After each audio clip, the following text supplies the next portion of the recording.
Bakit daw po uli biglang lumutang etong issue nga ng mga sabongeros? Kasi hindi pa natutuldukan, wala pang closure. At ika nga, lahat ng baho talagang umaalingasaw yan. Yan, lulutang at lulutang yan. Mukhang timing na timing daw dahil nakakulong si Digong, kasama sa kaso si Bato de la Rosa, at yun nga, matapang etong si Gretchen Barreto kung naalala nyo noon. Sa kanyang mga pahayag nga na Bato should actually tell the truth about this issue. Basahin muna natin. Ibinuking ni Gretchen Barreto noon ang tungkol nga dito, tungkol sa ginawa ni Bato.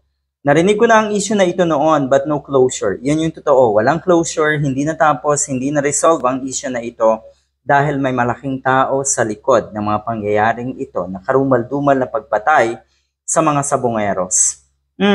No closure timing ito sa mga katulad mong traidor, Mr. Bato de la Rosa. Kaya di daw ma-resolve ang issue na ito dahil involved ang mga politiko at mga mayayaman kaya inabot ng ilang taon. Isipin nyo, panahon pa ni Duterte ito. Walang nangyari sa kaso. Lahat ng mga namamatay at pinapatay sa administrasyon ni Digong, ang hirap nilang makamit ang hustisya. Yun yung totoo. Yun yung katotohanan. Walang hustisya doon sa mga biktima.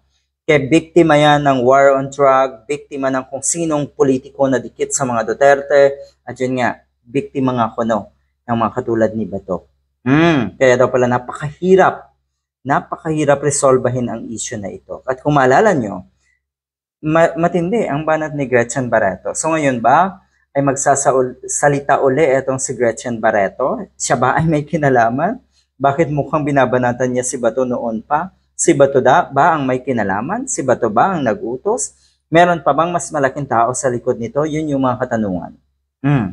Ayan. So titignan natin ang development netong kasong ito. Pero yun nga, kamakailan, nadawit sa kaso nga itong si Gretchen Barreto.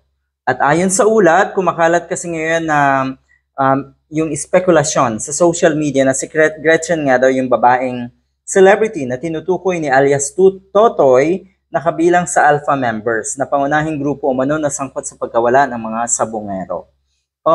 So ang dalawa lang yan Pwedeng si Gretchen ang sangkot at yung pagdadadakdak at pagtira ni Gretchen Barreto noon kay Bato, posibleng may kinalaman ang grupo ni Bato o ang grupo ni Digong.